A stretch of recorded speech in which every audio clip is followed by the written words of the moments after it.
जैसे हैदराबाद में रहते हैं, इसलिए यहाँ आकर हमेशा बहुत खुशी होती है। हैदराबाद, आज संडे की दोपहर जब आप यहाँ पर हैं आज इस हॉल में, तो एक बहुत स्पेशल रीजन के लिए है। मुझे पता है शायद संडे दोपहर आप यहाँ नहीं होते, तो इस समय मैक्सिमम लोग कहीं ना कहीं कोई नॉन प्रोडक्टिव काम कर रहे होते, अपनी फैमिली के साथ कुछ समय बिता रहे होते, कुछ लोग सो रहे होते। जितने लोगों ने सोना सैक्रिफाइस किया है आज संडे को, कोई हाथ खड़ा नहीं करेगा। सही बात है, सोना पसंद सबको है पर कोई एक्सेप्ट नहीं करता। हमारे गुरुजी थे, वो हमेशा कहते थे सोना माने खोना। जब भी क्लास में आएंगे तो 10 मिनट की क्लास बनाने के बाद बोलेंगे सोना माने खोना, सोना माने खोना, मतलब हमको याद हो गई। एक दिन बोलते बोलते गुरुजी सो गए तो बच्चे गायब हो गए। अगली बार जब क्लास में बच्चे आए तो गुरुजी ने बोले, बच्चे बोले सोना माने खोना, हमको खो दिया आपने पिछली बार। तो इसलिए आज आपको सोना नहीं है संडे की दोपहर। आज बहुत स्पेशल दोपहर है जहां पर शायद आज की शाम, आज की दोपहर बहुत सारे लोगों के जीवन में एक सुनहरी सुबह हो सकती है। कितने तालियां बजानी तो सारे हो जाए। हैदराबाद की बात का सवाल है।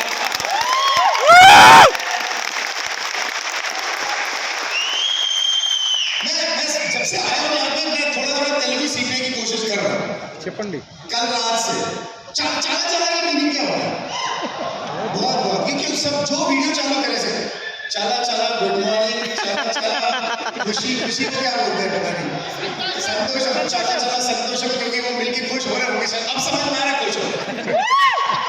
तो थोड़ा सीख रहा हूँ।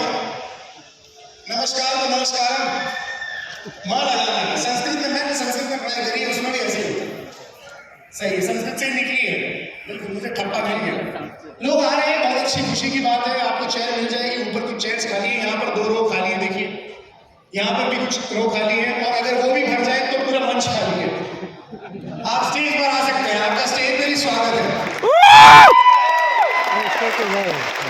क्योंकि तो खुशी की बात है, अच्छा चैलेंज है कि इतने सारे लोग आज एक्साइटेड है अपॉर्चुनिटी को सुनने के लिए। आज मैं इंट्रोड्यूस करना चाह रहा हूँ आपसे बहुत एक बेहतरीन अपॉर्चुनिटी जिससे बहुत सारे लोगों के जीवन में बहुत बड़ा बदलाव आया है। ट्रांसलेशन में मेरी मदद करने के लिए यहाँ पर है चरण जी यहाँ पर ट्रांसलेट करेंगे। कितने लोग ऐसे हैं जो सिर्फ तेलुगु समझते हैं, वो ओनली अंडरस्टैंड तेलुगु। अब ये तेलुगु में कैसे बोलते हैं मुझे तो पता। माइक दे दीजिए, तेलुगु ओनली। ओके, आपके लिए ट्रांसलेशन है, चिंता मत कीजिएगा, do not worry, whatever I speak will be translated in Telugu. चरण जी मेरी मदद करेंगे। अच्छा, कितने कुंवारे हैं जिनकी शादी नहीं हुई? भाई ये कुछ ज्यादा लोग हाथ खड़े कर रहे हैं, जो पत्नी के बिना है वो भी हाथ खड़े कर रहे हैं। क्या आपने क्या बोला? अनमैरिड वाला पूछा क्या? कुंवारे चल रहे हैं, अभी समझ में आया? देखो मुझे सब तुम टेंशन में दिख रहे हो क्योंकि वैलेंटाइंस डे आ रहा है। अगले 2 घंटे खबरदार तुमने गिफ्ट में क्या देना है उसकी चिंता की लो। एक बार ये समझ लो जो समझा, गिफ्टों का अंबार लग जाएगा, वो तुम्हारे पैर पड़ेंगे।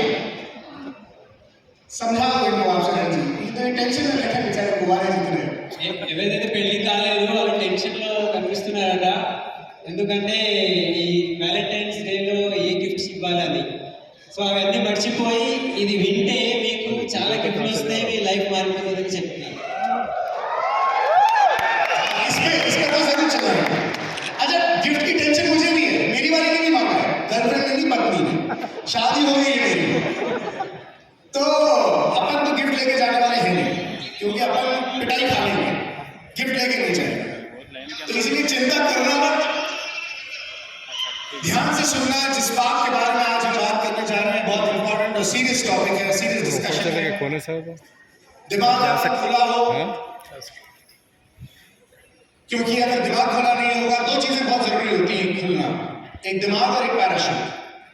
अगर ऊपर से आप कूद गए 32,000 फीट से स्काई डाइविंग करते हुए और पैराशूट नहीं खुला तो निपट जाएगा। और एक इतनी अच्छी शाम, आज शाम हो चुकी है 5 बजे कि ऊपर हो गए हैं, कि अगर हमारा दिमाग नहीं खुला हुआ तो शायद आज हम बहुत कुछ मिस कर जाएंगे। इसलिए माइंड ओपन रखिए भाई, कंफर्टेबली आप बैठ जाओ चेयर पे, मुझे ऐसा अच्छा नहीं लगेगा आप रेलिंग पे टिक के बैठोगे। अच्छा चेयर है, नहीं चेयर नहीं तो आ जाओ यार, वेलकम है, स्टेज पे आ जाओ प्लीज, आप लोग स्टेज पे आ जाइए, कम ऑन, स्टेज पे आ जाइए, चेयर नहीं है तो वैसे ऊपर है चेयर, आप ऊपर ले सकते हो, और अगर दूर बैठना पसंद नहीं है तो स्टेज पे आ जाओ, पर जल्दी सेटल डाउन हो जाओ। मैं प्रेजेंटेशन की शुरुआत आइए प्लीज, मोस्ट वेलकम, बैठिए। Think outside the box event का नाम है, कुछ अलग सोचें। इसकी शुरुआत कैसे हुई? మీద సీట్స్ ఉన్నాయి, మీకు సీట్ కింద లేకపోతే మీద వెళ్ళండి, అక్కడ చాలా సీట్స్ ఖాళీ ఉన్నాయి, కూర్చోవచ్చు అక్కడ, లేకపోతే ఇక్కడ స్టేజ్ మీద వచ్చి కూర్చోవచ్చు. Yes, think outside the box. शुरुआत ऐसे हुई जब मैं लगभग 9 या 10 साल का था, और जब हम स्कूल में पढ़ते हैं तो मेले में जरूर जाते हैं अपने दोस्तों के साथ। कितने लोग हैं मेले में गए हैं? फेट होता है, यस। पर हमारे टाइम पे ऐसा होता था कि 20 टिकट देते थे, और 20 टिकट टीचर देती थी कि इसको अपने दोस्तों मोहल्लों के बच्चों को टिकट दे देना और साथ में लेकर आना उनको, ताकि उनका इवेंट सक्सेसफुल हो जाए, मेले में सारे लोग आए। तो दोस्त एक दूसरे के मेले में जाते थे, मैं भी मेरे दोस्त के साथ मेले में गया। मुझे याद है मेरे पापा ने मुझे 100 रुपए दिए। उस समय आज से 21-22 साल पहले 100 रुपए बहुत हुआ करते थे, और हमने सोचा खेलेंगे, खाएंगे, पिएंगे, गिफ्ट लेकर आएंगे। जब लौट कर आए तो मेरे पड़ोस के घर से जहां मेरा दोस्त रहता था सिर्फ 10 कदम का फासला था, और मुझे रोने की आवाज आ रही थी। मैं समझ नहीं पाया। मैं गया, मेरे घर से बाहर निकला, मैं उसके दरवाजे के बाहर जाके खड़ा हो गया। वो रो रहा था, चिल्ला रहा था इस बात के लिए कि आपने मुझे कम पैसे क्यों दिए। अपनी मां से लड़ रहा था। उसकी मां ने कहा मेरे पास जितने पैसे थे मैंने दे दिए, इसमें रोने की क्या बात है? कि नहीं, सर्वज्ञ ने तो 100 रुपए खर्च किए। इसके बाद अगली लाइन उसकी मां ने कही, वो मेरे दिलो दिमाग में छप गई। उसकी मां ने कहा कि उसका बाप कमाता है इसलिए उसने दे दी। उसकी मां ने तो इतनी बात बोली थी, पर आगे की लाइन मेरे दिल से निकली कि उसकी मां ने ये तो कह दिया कि उसका बाप कमाता है इसलिए उसने दे दिए। उसकी अगली लाइन ये होती, या उसका मतलब ये था उस लाइन का कि तेरा बाप नहीं कमाता इसलिए तुझे पैसे नहीं मिलते। इतनी छोटी सी उम्र में मुझे ये समझ में आ गया था कि जब मैं बड़ा होऊंगा, मेरी शादी होगी, मेरे बच्चे होंगे, तो कहीं मेरी पत्नी को ये मौका ना मिल जाए मेरे बच्चे को ये कहने का कि सामने वाले बाप ने ज्यादा पैसे दे दिए अपने बच्चे को, और तेरे को मैं पैसे इसलिए ज्यादा नहीं दे पाई क्योंकि शायद सामने वाला बाप कमाता है और तेरे बाप इतना पैसा नहीं मिलता। मैंने सोचा था कि ये मौका मैं कभी नहीं दूंगा। चरण जी, చిన్నప్పుడు సర్వజ్ఞ బాలు సార్ ఒక అంగడి जिंदगी की शुरुआत की ये एक फोटोग्राफ आप देख रहे हैं, 2 मेडिकों की कहानी है जो मैं आपको सुनाने जा रहा हूं। 10 साल 11 साल पहले मैंने अहमदाबाद में सुनाई थी। बहुत सारे लोग उससे इंस्पायर हुए, लाखों लोगों ने सुना उसे यूट्यूब पे। जब मेरी उम्र शायद 21 साल होगी, मैं दोबारा आज इस कहानी को आपके सामने सुना रहा हूं। आप 2 मेडिकों को देख रहे हैं। इनमें से एक मेढक आराम से बैठा हुआ है। इसे तेलुगु में क्या बोलते हैं, कौन सा पानी बोलते हैं? पिछले वाले सेशन में सुना था, कौन सा कल्ल नीरू, గోరువెచ్చని నీరు, गोरवच्छा नीरू గరం పాनी, मतलब गर्म पानी, कुनकुना पानी। सर्दी पड़ती है हैदराबाद में, मुझे पता चला कि आप लोग पता नहीं इस गर्मी को सर्दी मान रहे हो। अभी आप जयपुर आओ, जयपुर में पता चलेगा, धूप भी नहीं आती है, पर सर्दी में गर्म पानी से नहाते हैं। तो कभी कभार वो ज्यादा गर्म हो जाता है ना, तो लगता है अरे यार, एकदम से एडजस्ट करना पड़ता है। थोड़ा सा फिर ठंडा पानी मिलाते हैं, फिर नहाते हैं, तो अब लगता है हाँ अब नॉर्मल, अब ठीक है। थोड़ा एडजस्ट करना पड़ता है गर्म पानी ठंडे पानी का। वैसे ये मेढक जब बैठा हुआ है, यार पहले सेशन में आपने इसे कुछ और बोला था तेलुगु में, दूसरे सेशन में कुछ और बोल रहा है, कुछ गड़बड़ है। अच्छा उन्होंने बोला था, आदमी बदल गया, भाषा नहीं बदली, आदमी बदल गया। तो ये मेढक आराम से बैठा हुआ है ड्रिंक के साथ, वो ड्रिंक ले रहा है, और पानी गर्म है, कुनकुना पानी है, ल्यूकवार्म वाटर है। वो आराम से मजे कर रहा है कि अपन अपना ड्रिंक पिएंगे और वील एंजॉय द सनशाइन। पर दूसरा मेढक जिसे आप देख रहे हैं, जिसका नाम फ्रेड है, वो जैसे ही पानी में गया उचक के बाहर आ गया तुरंत।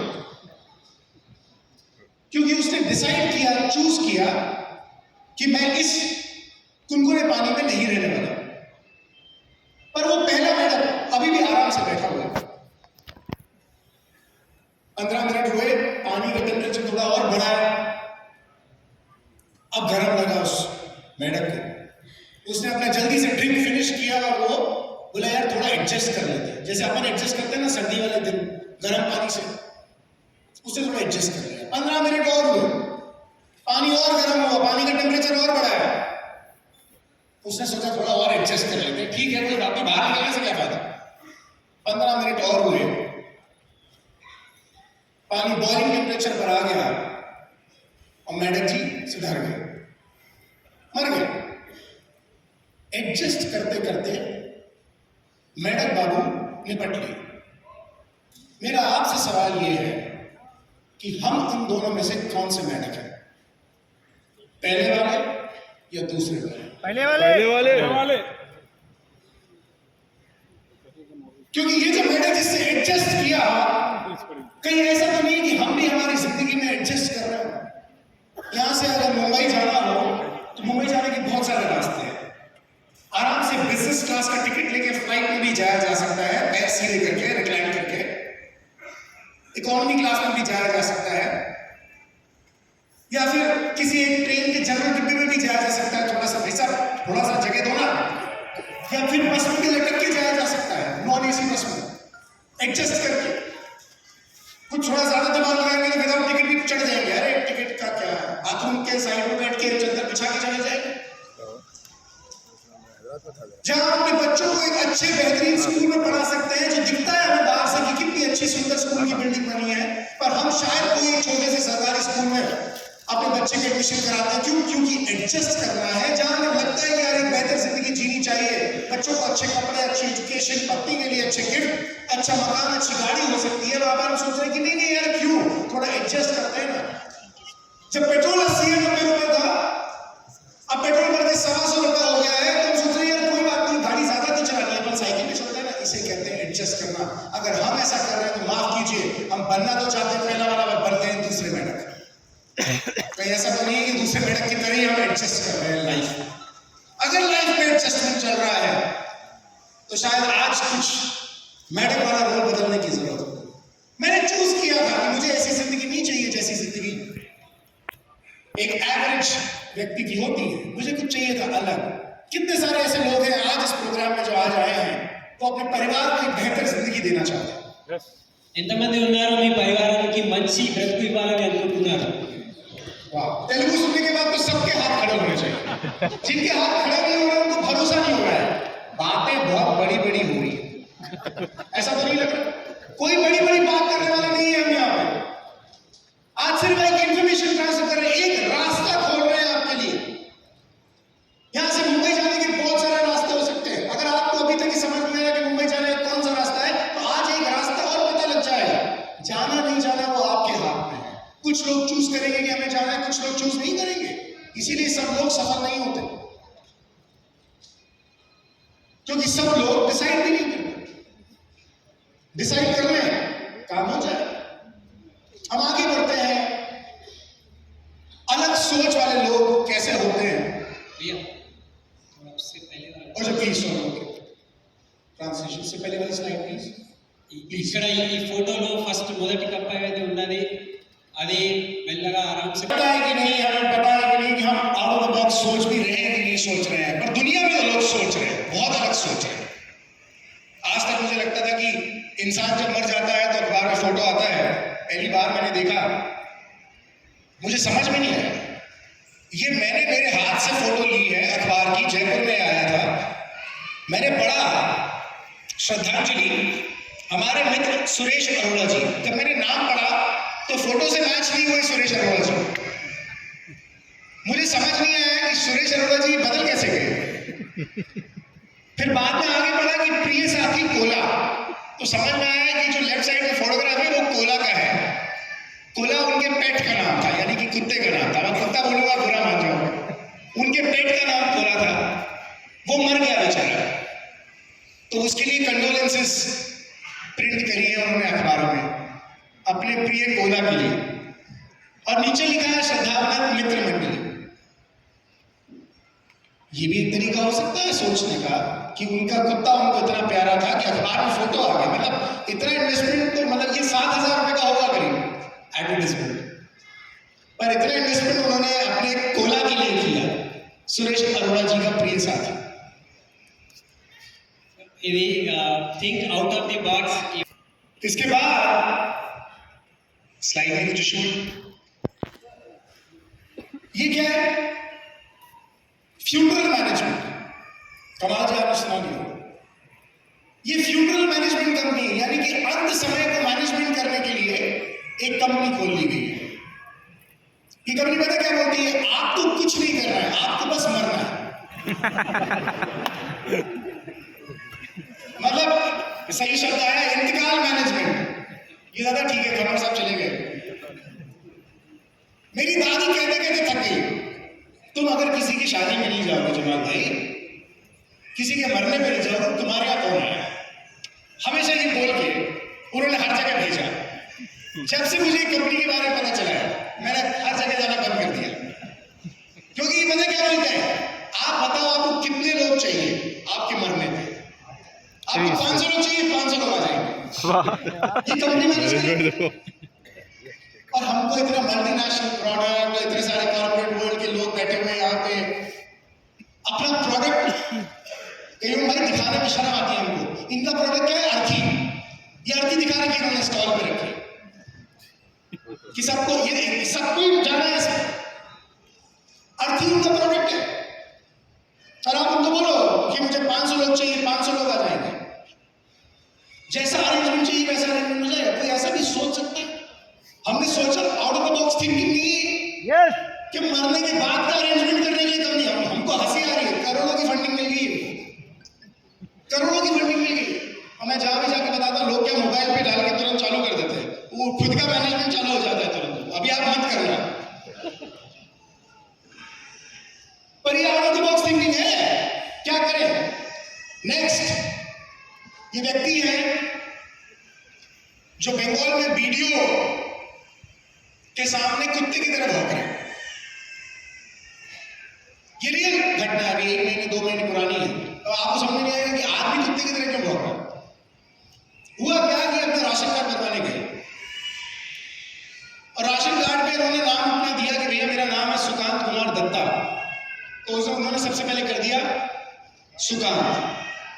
तो कहा मेरा नाम सुकांत कुमार दत्ता है, तो उन्होंने कर दिया सुकांत दत्ता। फिर गलत हो गया तो बोले मेरा नाम सुकांत कुमार दत्ता है, तो तीसरी बार राशन कार्ड में प्रिंट होकर आ गया सुकांत कुमार कुत्ता। तो ये भाई साहब वीडियो उस अफसर के सामने गाड़ी पे कुत्ते की तरह भौंकने लगे। वो ऑफिसर को समझ में नहीं आया कि कुत्ते की तरह आदमी क्यों भौंक रहा है। बोले आप मेरा नाम पढ़ो पहले। उसने नाम पढ़ा सुकांत कुमार कुत्ता। बोले इसीलिए नाम बदलवाने आया। 2 दिन में राशन कार्ड घर पे आ गया। हम यहाँ ताली बजा रहे, पर इतना आउट ऑफ द बॉक्स सोचा क्या हमने? हमारा तो राशन कार्ड का नाम बदलवाने में, आधार कार्ड का मुझे खुद 15 दिन लग गए एड्रेस बदलवाने में। पर लोग सोच रहे हैं आउट ऑफ द बॉक्स।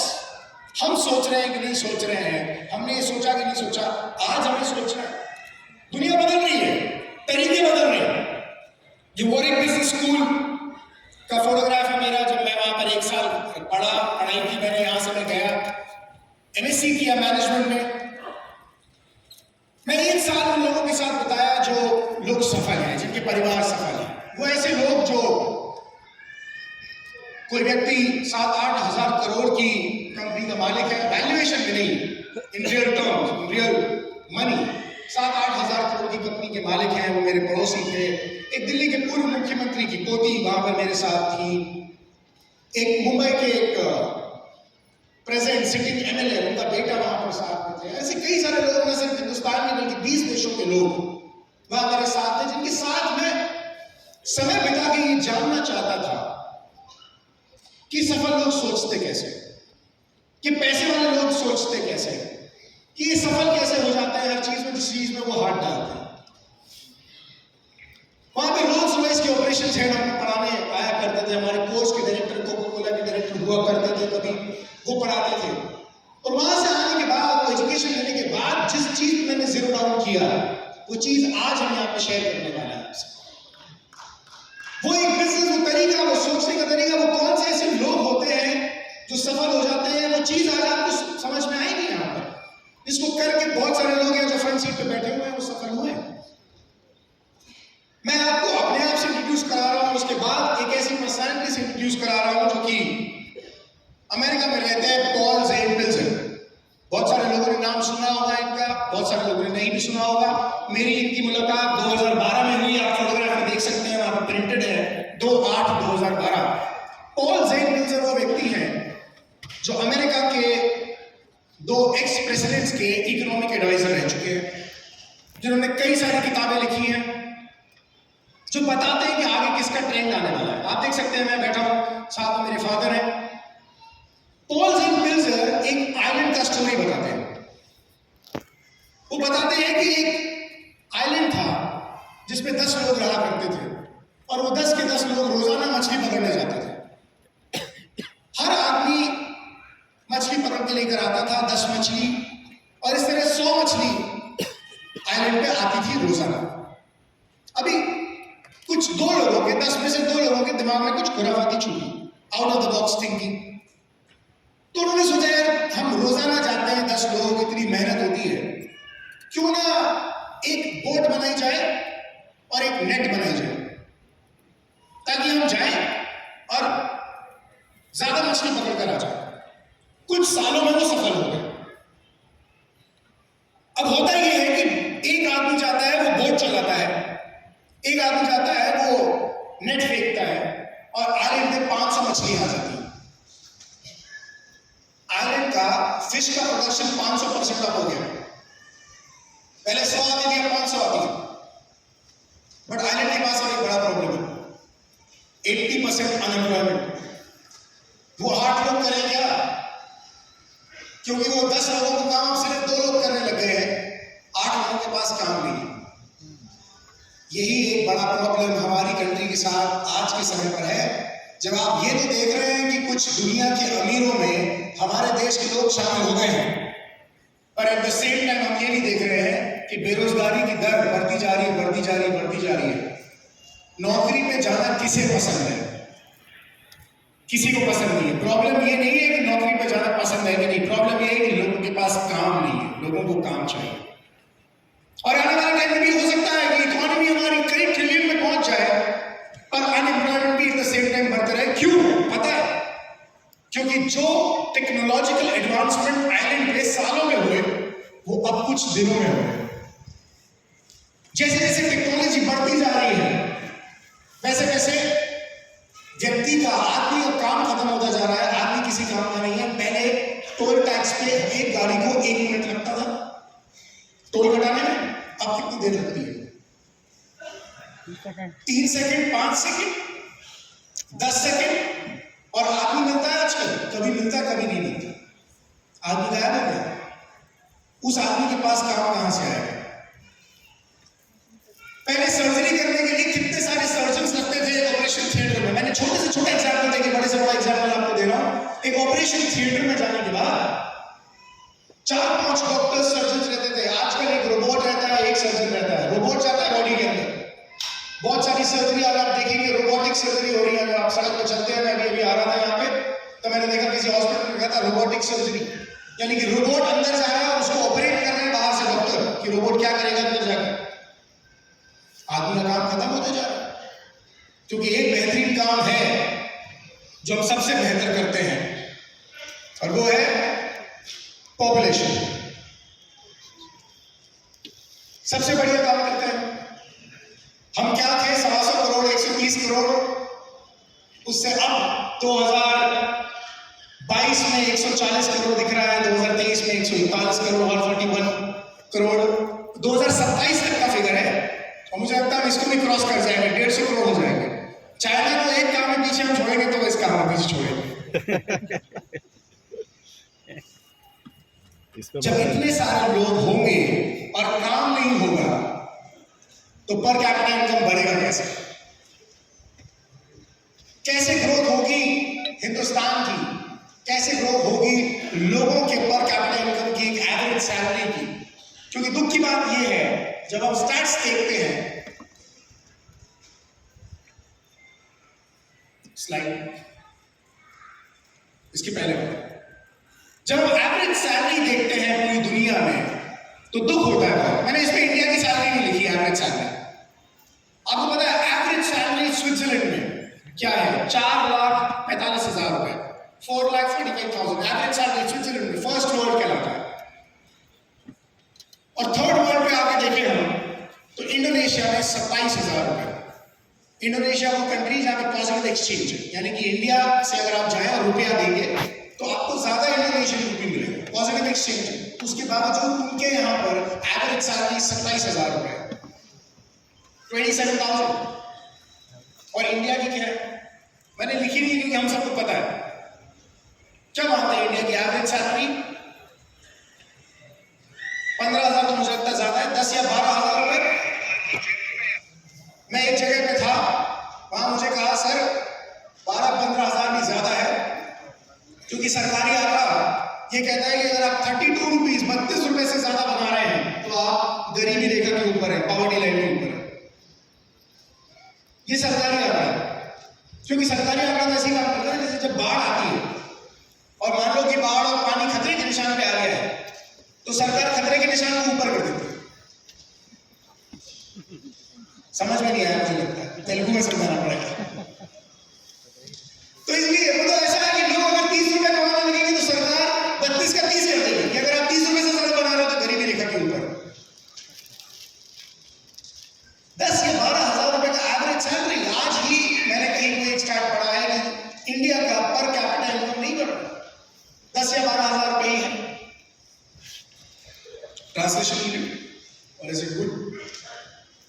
ఇక్కడ कितना सपना देखते हैं कि अपने बच्चे को अच्छी एजुकेशन देंगे, फिर उसके पास एक अच्छी जॉब होगी।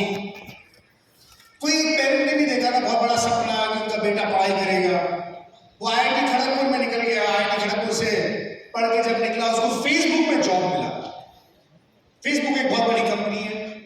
फेसबुक में जॉब जैसे ही उसे मिला, उसे कनाडा आना था, वो कनाडा पहुंचा और उसको प्रेम पत्र मिल गया, आपको नौकरी से निकाला जाता। उसने ये अपने लिंक्डइन पे लिखा कि मैं अभी फेसबुक कंपनी को ज्वाइन करने के लिए कनाडा में लैंड किया हूं, घर देख रहा था, जुगाड़ देख रहा था, खाऊंगा कैसे, क्या पीऊंगा, क्या रहूंगा, और मुझे नौकरी से निकाल दिया गया। मुझे नहीं पता मैं अब क्या करूंगा। कितने अरमान देखे होंगे उसके पेरेंट्स ने, उसने खुद ने। और अब मुद्दे की बात तो ये है कि वो कहीं जाके बता भी नहीं सकता कि मैं फेसबुक से मतलब निकाला हूं। कितनी बड़ी कंपनी से निकालेंगे? ये पढ़ाई करके, ये जॉब सिक्योरिटी है। और पता है आपको कि हम इस समय बैठे हुए हैं, बहुत सारे लोग यहाँ पे IT इंडस्ट्री से भी हैं जो ये जानते हैं कि Amazon ने 10,000 से ज्यादा लोगों को अभी फायर किया है, बायजूस ने फायर किया है, HP ने फायर किया है, गूगल ने फायर किया है, फेसबुक ने 10,000 से ज्यादा लोगों को निकाला है। क्यों? क्योंकि इन कंपनीज की वैल्यूएशन गिर गई है और इकोनॉमिक डाउनटर्न आ गया, इसलिए ये लोगों को निकाल रहे हैं जिनके अनप्रॉफिटेबल सेगमेंट्स थे, डिविजन्स थे, उसमें से लोगों को फायर कर रहे हैं। ये जॉब सिक्योरिटी है। इतने अरमान देख के, इतनी मेहनत करके हम कहीं पे पहुंचते हैं और उसके बाद ये मिलता है। क्या करें? आप बोल रहे हैं कि नौकरी की आपने बात करी, इकोनॉमी की बात करी। मुझे मेरी इकोनॉमी की चिंता है, सिंपल सी बात है, क्योंकि देश की इकोनॉमी के लिए मोदी जी बैठे हैं। वो चिंता करें देश की, हम क्यों चिंता करें? सही बात है कि अगर हमको हमारी इकोनॉमी की चिंता है तो हमारे लिए सोचना पड़ेगा। कितने सारे ऐसे लोग हैं जो अब इस माहौल में, इस समय कुछ अलग सोचने के लिए तैयार है। हैंड रेज करेंगे please. Need to think of a better way. यही सामने लिखा हुआ है और अभी सोचना पड़ेगा इस समय।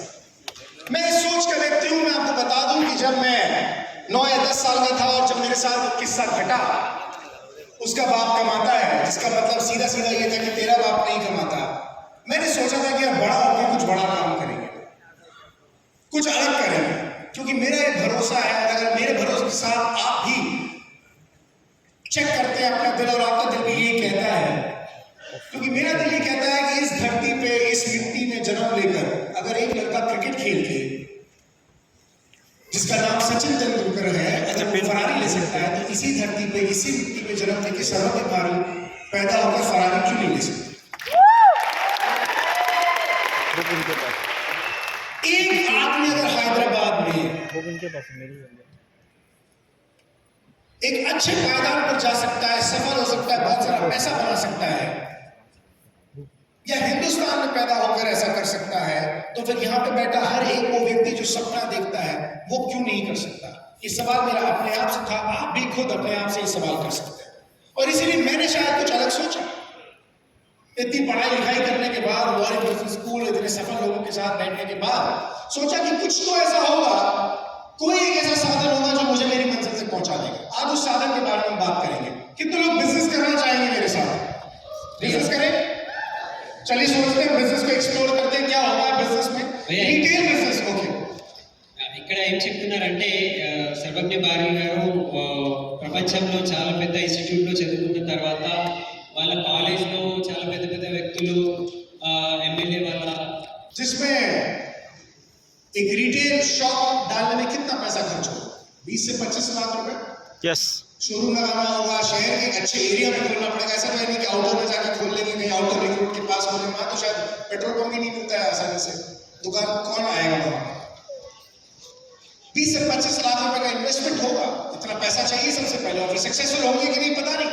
चलिए let's buy an existing business, कोई चलता हुआ बिजनेस खरीद लेते।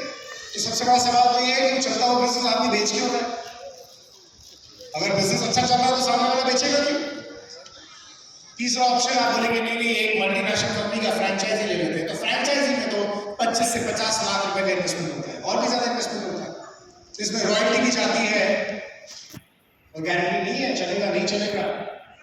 मुझे याद है मेरे फ्रेंड ने जयपुर दिल्ली हाईवे पे 2 स्टारबक्स के कॉफी शॉप डाली है, एक इस तरफ एक इस तरफ, आमने सामने। इतना बढ़िया इन्वेस्टमेंट किया उसने। गडकरी जी ने ऐसी की तैसी कर दी, क्योंकि उन्होंने नया जयपुर दिल्ली हाईवे कर दिया 2 घंटे वाला। अब उस पर कौन जाएगा बताओ? वो सारा का सारा इन्वेस्टमेंट स्टारबक्स का कॉफी चेन इतना फेमस, उस रोड पे कोई जाएगा ही नहीं, तो होगा कि उसने पूरी फूड स्ट्रीट खोली हुई है वहां पे, कोस्टा भी है, सारे ब्रांड्स हैं। क्या करेंगे? और इमेजिन शिफ्ट नहीं हो सकता, इतनी ह्यूज इन्वेस्टमेंट हुई इंटीरियर में, इतना बड़ा रेंट जाता है, वो लैंड भी खराब, वो ब्रांड भी खराब, सब कुछ खराब। और लास्ट में ऑप्शन आता है इन्वेस्टमेंट। तो इन्वेस्टमेंट तो तब करेंगे जब जेब में पैसा होगा। जब जेब में पैसा ही नहीं होगा तो इन्वेस्टमेंट कैसे करेंगे? पर आजकल कुछ नए नए फंड आए हैं, कुछ लोग आपके पास आएंगे, आपको नहीं पता होगा शायद इतने बढ़िया रिटर्न के बारे में, कि आप 1 लाख रुपए दो 3 महीने तक, और अगले 12 महीने तक 1 लाख रुपए ले। कमर साहब आपको पता नहीं होगा, अपन तो पागल है, मोदी जी पागल है। सबसे ज्यादा कर्जा किसके पास है? रंजीत भाई, मोदी जी के पास। मोदी जी को कोई देता ही नहीं है स्कीम्स। मोदी जी दे दे तो अपने देश में बजट निकालने का लफड़ा ही खत्म हो जाए, इसमें इतना पैसा, इसमें इतना पैसा। 20% तो इंटरेस्ट में जाता है हमारे बजट का, आपको पता है? मतलब हमारा पूरे इंडिया का जितना बजट है उसका 20% तो इंटरेस्ट पे करते हैं। तो ये इतनी बढ़िया स्कीम्स हैं, महीने में लाख रुपए मिल रहा है, महीने का हजारों लाखों करोड़ लग जाए तो हो जाए। पर आरबीआई कहते कहते थक गया कि क्रिप्टो करेंसी में इन्वेस्ट मत करना, ये सही नहीं है, सही नहीं है। पर फिर भी लोग ऐसे ऐसे ऑप्शंस आते हैं, लोग फंस जाते हैं, उसका कुछ कर नहीं सकते। पर इतनी सारी बातें बताने के बाद हम पहुंचना कहां चाहते हैं? स्लाइड। आजकल मैंने पूछा था शुरुआत में कितने कुंवारे यहाँ पे बैठे हुए हैं हमारे, सबके पास एक ख्वाब होता है यार कुछ अपना स्टार्ट करते हैं, स्टार्टअप। पर हम ये भूल जाते हैं 90% of the startups fail with in the first 5 years, यानी पहले 5 सालों में 10 में से 9 कंपनियां फेल हो जाती हैं। ऐसा क्यों होता है पता नहीं। और उनमें से बची कुछ जितनी है वो अगले 5 साल में फेल हो जाती है, यानी कि 10 साल बाद सिनेरियो कुछ और ही हो जाता है बिजनेस का। जब हम देखते हैं हमें पता रहता है कि कुछ 50-100 स्टार्टअप्स जिन्होंने हजारों लाखों करोड़ों की वैल्यूएशन पा ली है, पर अल्टीमेटली उनसे कुछ मिलता नहीं है बिजनेस में। रियल मनी कब आएगा वो पता नहीं, क्योंकि जितने भी सक्सेसफुल स्टार्टअप्स हैं वो अल्टीमेटली लॉस मेकिंग है। जेब में पैसा कब आएगा पता नहीं। तो क्या करें? यहाँ पे वो कचरे वाली गाड़ी आती है सुबह सुबह, और वो आपका तेलुगु में बजाती होगी गाना, हमारे यहाँ भी हिंदी में बजता है, और वो हिंदी में गा के फिर एकदम से बोलते हैं तो क्या करें भैया। तो उसके बाद वो बोलता है गाड़ी वाला आया कचरा निकाल। आपके यहाँ पे क्या बोलते हैं? अब चरण जी गा के बता रहे, क्योंकि सबको नींद आ जाएगी। गाड़ी वाला आया मैंने कचरा सुना होगा, तो मुझे निकाल। पता है बहुत क्रिटिकल टाइम पे बोल रहा हूँ मैं, खा पी के सबको भी मतलब बढ़िया टाइम में सो रहे, पर ये बहुत इंपॉर्टेंट बात है। और अल्टीमेटली ये सवाल खड़ा होता है कि क्या करें, क्या करें? ऐसा कुछ हो जिसमें ये सब झंझटें ना हो जो आपने बताई। अमेज़न से सामान कितने लोगों ने खरीदा? सबने खरीदा, इसमें तो हाथ खड़ा कराने की जरूरत नहीं है। तो मेरा सवाल ये कि अमेज़न के बारे में पता कैसे चला? किसी फ्रेंड ने बताया। फेसबुक कैसे ज्वाइन किया था? कभी एडवर्टाइजमेंट नहीं देखा होगा आपने, ज्वाइन फेसबुक ऐसा करके कभी एडवर्टाइजमेंट किया नहीं फेसबुक, वर्ड ऑफ माउथ। पर दिक्कत क्या आती है? दिक्कत ये आती है कि मैंने प्रमोट तो कर दिया आपको कि जाके अमेज़न से प्रोडक्ट खरीद लो, पर अमेज़न ने मुझे कुछ नहीं दिया आज। अभी एक फिल्म आई है, हिंदी फिल्म आई है पठान, यहां शायद तेलुगु में ट्रांसलेट हुई नहीं होगी, तो अभी आपने देखी नहीं होगी। देख ली? पूरी हिंदी में चल रही है, लोग देख रहे हैं। मतलब वो हिंदी यही समझ में नहीं आती, वहां समझ में आ जाती है। यहाँ ही ट्रांसलेशन चाहिए। पर यहाँ पे बाहुबली तो आई थी ना, यहाँ का तो एक्टर कौन है फेमस? मैं भूल गया, चिरंजीवी है ना वो एक्टर बाहुबली में। प्रभास सब जग में प्रभास। बाहुबली सबने देखी, पसंद आई। मुझे पता है गारंटी कि आपने अपने 10 दोस्तों को जाकर बताया होगा बहुत अच्छी फिल्म है, जाके देख लो बाहुबली, बोला होगा। हम लोग तो सेट देखने नहीं गए थे, यहीं पे सेट बनाया उसका फिल्म सिटी में। प्रभास ने तो पैसा दिया बाहुबली प्रमोट करने का। ये रियल क्वेश्चन भी पूछा किसी से, शाहरुख खान से ट्विटर पे, आप जाके देख लेना, आपको मिल जाएगा। किसी फैन ने बोला शाहरुख खान को, शाहरुख खान 700 करोड़ कर लिया पठान में, 1 करोड़ फैंस के लिए दे दो ना। शाहरुख खान ने कहा ऐसे करता है क्या? ऐसे ही जवाब दिया शाहरुख खान ने। पर शाहरुख खान ने 700 करोड़ कर लिया पठान का टर्नओवर, 1 करोड़ भी हमको नहीं मिला। प्रमोट किसने किया? फैंस ने प्रमोट किया, हमने प्रमोट किया। पर अगर ऐसा कोई सौदा हो कि कोई व्यक्ति फिल्म बनाए और वो बोले कि मैं एडवर्टाइजमेंट नहीं करूंगा, मैं न्यूज चैनल पे इंटरव्यू नहीं दूंगा, मैं सोशल मीडिया पे कुछ नहीं बताऊंगा, मैं सिर्फ कुछ लोगों को बुलाऊंगा, उनको फिल्म दिखाऊंगा, मैं उनको बोलूंगा कि अब तुम्हें अच्छी लगी हो तो कुछ लोगों को और बुला लाओ, और वो जो टिकट का पैसा कलेक्शन होगा उसमें से जो व्यक्ति जितनों को बुलाएगा मैं उसमें से उतना पैसा उसको डिस्ट्रीब्यूट कर दूंगा। इमेजिन करो, फिल्म कोई और बना रहा है, पैसा कोई और लगा रहा है, एक्टिंग कोई और कर रहा है, शाहरुख खान या प्रभास, देख कोई और रहा है, और कमा कौन रहा है? क्योंकि हम प्रमोट कर रहे हैं। भाई साहब, हंसी आ रही है आपको, पर अल्टीमेटली प्रमोट तो हम कर ही रहे हैं बिना पैसों के। अब 100 रुपए का एक टूथपेस्ट मार्केट से लेकर आते हैं, उसकी रियल में कॉस्ट होती है 20 रुपए, ये बीच का 80 रुपया कहां जाता है? बीच में सीएनएफ आ जाता है, रिटेलर आ जाता है, एजेंट आ जाता है, डिस्ट्रीब्यूटर आ जाता है, और बीच में उचक के एमएस धोनी भी आ जाते हैं, जो हंसते हैं, मुस्कुराते हैं, बोलते हैं मेरी मुस्कुराहट पर आज कोलगेट है। वो एमएस धोनी की हमर का ईएमआई कौन दे रहा है? आप बोलेंगे वो तो एमएस धोनी दे रहा है। एमएस धोनी को पैसा कौन दे रहा है? कोलगेट दे रहा है। कोलगेट को पैसा कौन दे रहा है? हम दे रहे हैं, खुशी खुशी।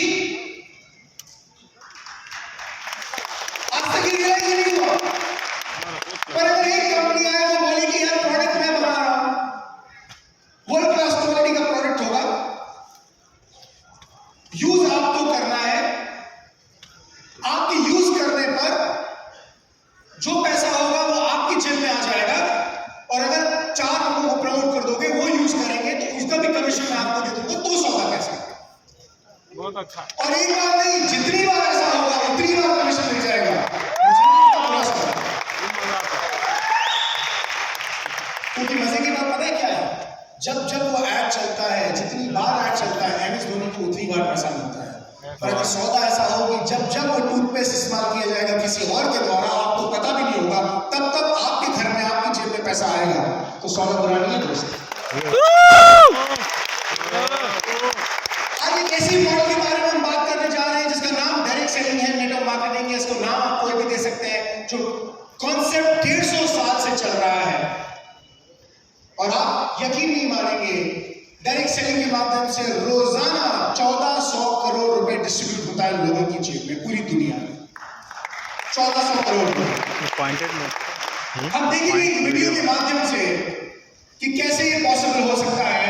मैंने आपको अमेज़न का मॉडल दिखाया था, नेटवर्क मार्केटिंग का मॉडल यही कहता है कि 40% पैसा जो आज तक हम खुशी खुशी अपना ही प्रोडक्ट खरीदने पर किसी और को देकर आ रहे हैं, वो पैसा हमारी अपनी पॉकेट में आ सकता है। आप कह सकते हैं कि नहीं नहीं यार, मैं ना पहली बार नहीं देख रहा हूं इस तरह की कॉन्सेप्ट को, मैंने पहले भी देखा है और मुझे पता है मुझे लोगों के पास जाना पसंद नहीं है, मुझे प्रोडक्ट दिखाना पसंद नहीं है, मैं किसी से बात नहीं कर सकता, कोई बात नहीं।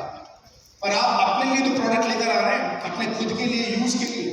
अगर आपको अपनी यूज पर ही वो डिस्काउंट और वो पैसा अगले महीने की 10 तारीख को मिल जाए तो सौदा बुरा नहीं है। किसी को मत बताना, बस सिर्फ खुद ही यूज कर लेना, क्योंकि आज तक जो खुद की यूज का पैसा दूसरों को बांटते हुए आ रहे थे, अब वो अपनी पॉकेट में आ जाएगा। आज वो दिन है, वो ऐतिहासिक दिन है जब आपको अपने ही पैसे का रियलाइजेशन हो जाएगा कि मेरा ही पैसा किसी और की जेब में जा रहा है, तो मेरा पैसा अब मेरी पॉकेट में आ जाएगा। ये पॉसिबिलिटी है। कैसे वीडियो के माध्यम से प्लीज ఇక్కడ బిజినెస్ గురించి మాట్లాడినారు, మనం ఒక బిజినెస్ ध्यान से बैठ के इस वीडियो को देखिएगा। इसमें बहुत दुनिया के टॉप शॉट्स ने बात कही है नेटवर्क मार्केटिंग में डायरेक्ट सेलिंग के बारे में, क्योंकि कई बार हम बोलते हैं तो समझ नहीं आता, पर एक अथॉरिटी बोलती है तो शायद बात बहुत अच्छी तरह समझ में आ जाती है। हम सुनते हैं इस वीडियो को, प्ले कीजिए प्लीज। मार्केटिंग एक लौती ऐसी इंडस्ट्री है जो नहीं कहते कि आपका भविष्य आपके गुजरे कल के हिसाब से होगा। गुजरे कल को छोड़ो, अब आपको कैसे ट्रेनिंग दी जाए ताकि आपका भविष्य सुनहरा हो। बाकी सारे एम्प्लॉयर बस ये सोचते हैं कि आपको जो ऑलरेडी आता है उसे कैसे निचोड़ के निकाला जाए। नेटवर्क मार्केटिंग में ताकत है अमेरिका और पूरी दुनिया को बचाने की, क्योंकि ये लोगों को सिखाता है कि नौकर ने मालिक बने।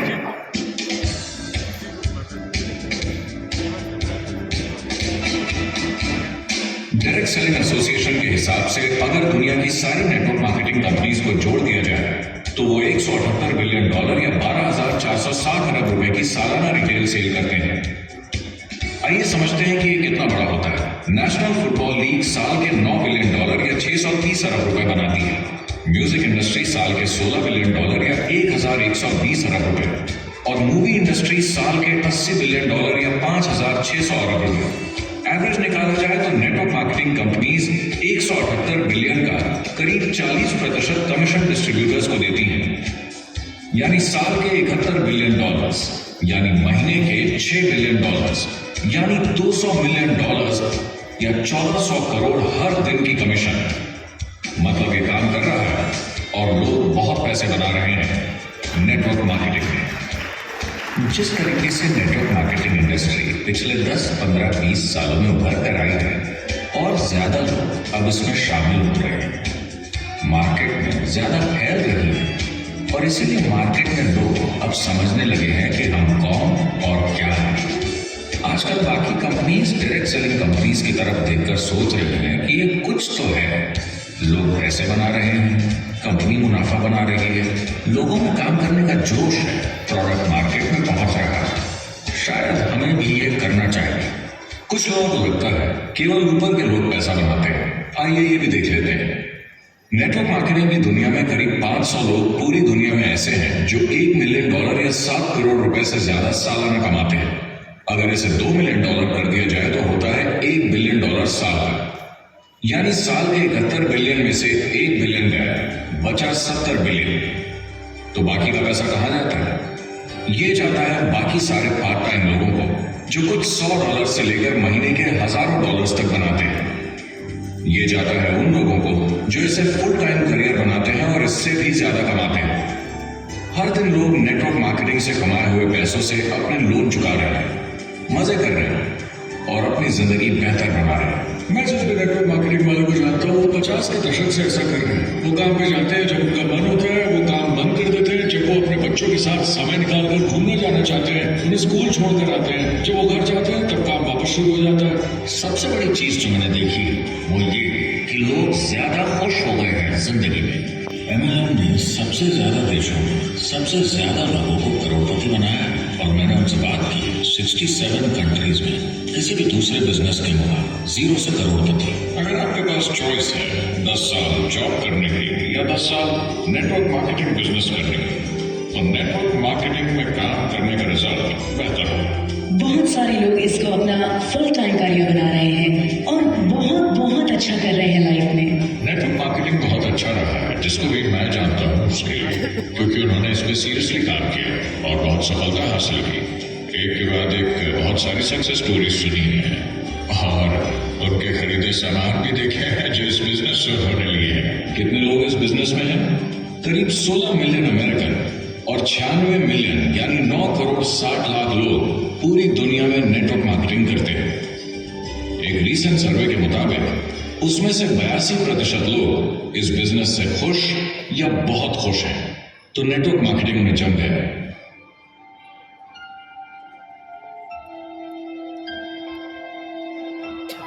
तो मैंने नेटवर्क मार्केटिंग प्रोफेशन को बड़े ध्यान से देखा है और समझने की कोशिश की कि क्यों लोग इसको लेकर इतने कंफ्यूज्ड हैं कि ये बिजनेस है या नहीं। एक बात है, लोग पिरामिड से डर जाते हैं, वो बिल्कुल कंफ्यूज हो जाते हैं। अरे ये तो वही पिरामिड स्कीम है। बाहर बहुत सारे लोग हैं जो इसे नापसंद करते हैं, उन्हें इसकी समझ नहीं और उनको लगता है कि ये गेट रिच क्विक स्कीम है, ये पिरामिड है। हर कॉर्पोरेट कंपनी एक पिरामिड होती है, सबसे नीचे हजारों एमबीएस काम करते हैं। अब फोर्ड या कोका कोला के साथ काम करते हैं, अगर ये सारे एमबीएस अगर टॉप पर पहुंचना चाहते हैं तो ये एक पिरामिड है। सिर्फ एक आदमी वहां पहुंचेगा और 10 साल में एक। जबकि नेटवर्क मार्केटिंग को देखिए, वो ऐसा है, आप यहाँ हैं और आपके पीछे और सीईओज आते जाते हैं, तो ये एक उल्टा पिरामिड है। नेटवर्क मार्केटिंग का कौन सा बड़ा सिंपल है, अगर आप प्रोडक्ट बेचेंगे तो आपको पैसे मिलेंगे, काम के अनुसार पैसा। कोई भी कभी भी पैसा कमा सकता है, इन्वेस्टमेंट से कोई लेना देना नहीं है, यानी खर्चा ज्यादा तो कमाई ज्यादा, ऐसा नहीं है, जितना काम उतना पैसा। इससे फर्क नहीं पड़ता कि कंपनी या कॉम्पनसेशन प्लान का क्या शेप है, पिरामिड हो, रेक्टेंगल हो, स्क्वायर हो या कुछ भी हो। अगर पैसे सिर्फ लोगों को जोड़ने से बन रहे हैं तो कुछ गलत है। लेकिन अगर कंपनी से जुड़े लोग पैसे कमा रहे हैं सेल्स होने के कारण, भले ही वो सेल लोगों को जोड़ने की वजह से हुई, तो आप बिल्कुल सही कंपनी है, बिल्कुल लीगल है और यही सच्चाई है। एक और प्रॉब्लम जो पहले होती थी अभी प्रॉब्लम नहीं होती कि नेटवर्क मार्केटिंग वाले लोगों के पास प्रोडक्ट्स का भंडार होता था जो वो नहीं बेच पाते थे और नुकसान उन्हें सहना पड़ता था। उनके घर में, किचन में सामान पड़े रहता था जो वो या तो नहीं बेच पाते थे या नहीं बेचना चाहते थे, और वो प्रोडक्ट उनके पास ही पड़ा रह जाता था और वो नाराज हो जाते थे। पहले ऐसा होता था कि आप 25,000 का सामान एक साथ ले लें तो डिस्काउंट मिलता था या कमीशन ज्यादा मिलती थी। आजकल सब कंप्यूटर पे हो जाता है, वेयर हाउस से सामान जाता है, आपको घर पर जमा करने की जरूरत नहीं। अब पेपरलेस काम हो गया है, सब ऑनलाइन होता है, बैक ऑफिस सब हैंडल करता है, आपका काम काफी कम हो गया है। टेक्नोलॉजी ने सब कुछ बदल दिया है। तीसरा प्रॉब्लम है, लोग बोलते हैं 99% लोग नेटवर्क मार्केटिंग में पैसा नहीं बनाते। अब इसके बारे में हमने ऑलरेडी बात की। $200 मिलियन या 1400 करोड़ रुपए हर दिन नेटवर्क मार्केटिंग डिस्ट्रीब्यूटर्स को मिलते हैं सारी दुनिया में मिलाकर। जो लोग कहते हैं कि ये नहीं चलता, उन्हें पता नहीं कि इसे कैसे चलाना है, तो वो सिर्फ अपनी राय देते हैं। ऐसे लोगों की राय को एक्सपर्ट्स के ज्ञान से कंफ्यूज नहीं करना चाहिए, क्योंकि राय फ्री में मिल जाती है। वो गलत राह नहीं दिखाना चाहते, मगर अनजाने में गलत को सच मान लेते। मगर नेटवर्क मार्केटिंग का सच ये है, ज्यादातर लोग जो नेटवर्क मार्केटिंग से जुड़ते हैं सिर्फ कस्टमर बनते हैं, और वो जुड़ते हैं ताकि कम कीमत पर सामान खरीद सके। जैसे एक सुपरमार्केट देखिए, अगर एक इंसान यहाँ की मेंबरशिप लेता है ताकि सामान खरीदने पर उसे डिस्काउंट मिले, तो इसमें कुछ गलत नहीं, क्योंकि उसे सामान मिला कम दाम पर और वो खुश है। लेकिन जब नेटवर्क मार्केटिंग की बात होती है तो लोग कहते हैं कि उन्हें देखो, वो तो सिर्फ प्रोडक्ट यूज कर रहे हैं, पैसे तो नहीं कमा रहे, तो वो बेवकूफ है। बिल्कुल नहीं, वो एक खुश कस्टमर है, और ऐसे लोग नेटवर्क मार्केटिंग में ज्यादा है। अब इसमें से कुछ लोग इसे बिजनेस की तरह चलाना चाहते हैं, वो पैसे बनाने लगते हैं, लाख 1.5 लाख महीने के कमाने लगते हैं। ज्यादा लोग ऐसे ही हैं, और इसमें से भी कुछ इस पे पूरी मेहनत के साथ काम करते हैं, बड़ा नेटवर्क बनाते हैं जिसमें जबरदस्त काम होता रहे, और ये लोग बहुत पैसे बनाते हैं जिसकी कोई लिमिट नहीं। एक इकोनॉमिस्ट या अर्थशास्त्र का एक्सपर्ट होने के नाते जब मैं बाकी इंडस्ट्रीज की तरह इस इंडस्ट्री को भी देखता हूं तो 1% इसमें बहुत कामयाब होते हैं, 10% थोड़े बहुत पैसे बनाते हैं, लेकिन रिस्क और मेहनत भी कम है, ठीक है, और 90% लोग सिर्फ कस्टमर्स होते हैं। एक चीज जो सही है जब बात होती है कि लोग नेटवर्क मार्केटिंग के बारे में क्या सोचते हैं, लोगों को और इंडिपेंडेंट डिस्ट्रीब्यूटर्स की इसमें बहुत बड़ी जिम्मेदारी है। कभी कभी वो प्रोडक्ट या कमाई को लेकर अवास्तविक वादे कर जाते हैं। ज्यादातर लोग जो शुरू करते हैं वो पैसे कमाना चाहते हैं, कामयाब होना चाहते हैं, मगर उनके पास स्किल नहीं, उन्हें पता नहीं है कैसे करना है, और जब नए बिजनेस को करना ना आता तो लोग डर जाते हैं, निराश हो जाते हैं। तो उन्हें लगता है कि हर किसी से जिससे वो बात करे उसे साइन अप करना ही है, और अगर सामने वाला कहता है कि मेरे पास टाइम नहीं है तो वो बौखला जाते हैं। नहीं, क्या हुआ, हमें साथ में करना है, तुमने ना कैसे बोला? फिर वो जबरदस्ती कन्विंस करने के लिए बड़ी बड़ी बातें करने लगते हैं प्रोडक्ट के बारे में जो शायद सही भी ना हो। ओ, तुम इतने पैसे कमा सकते हो, तुम्हें कुछ नहीं करना है, सब नीचे अपने आप होगा।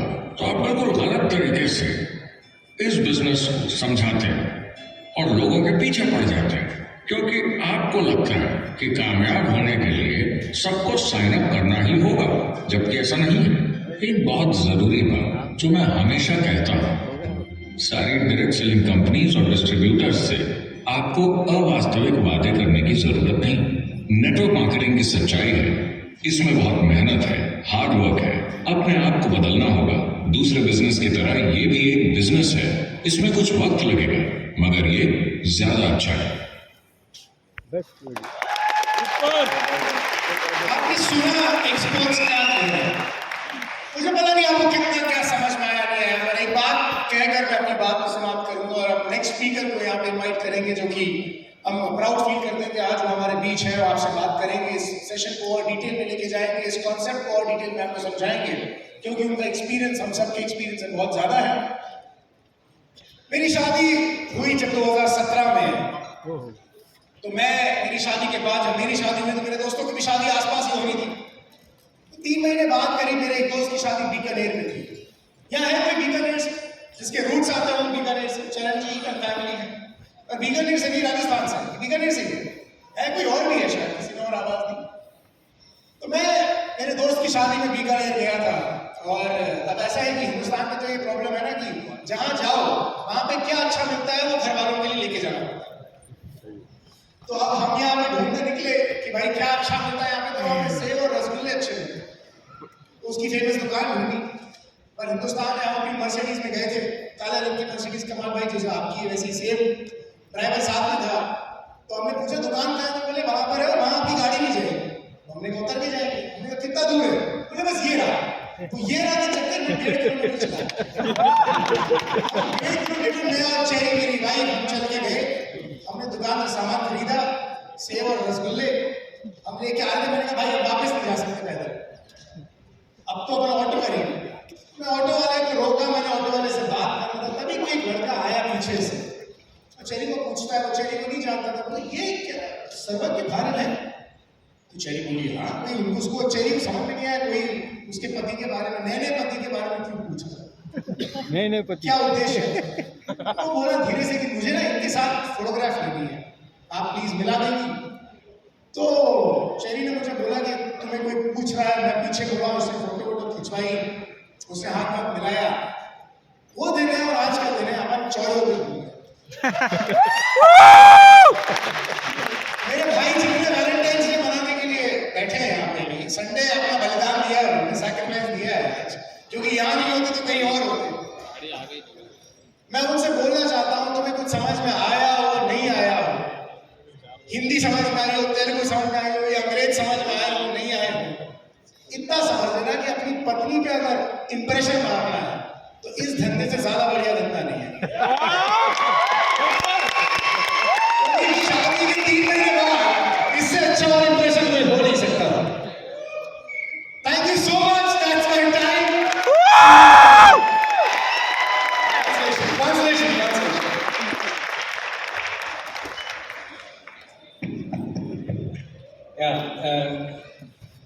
ఇక్కడ ఒక విషయం చేసుకోవాలి. మొత్తం ప్రపంచంలో వేరే వేరే ఇండస్ట్రీస్ వైపు మనం చూస్తే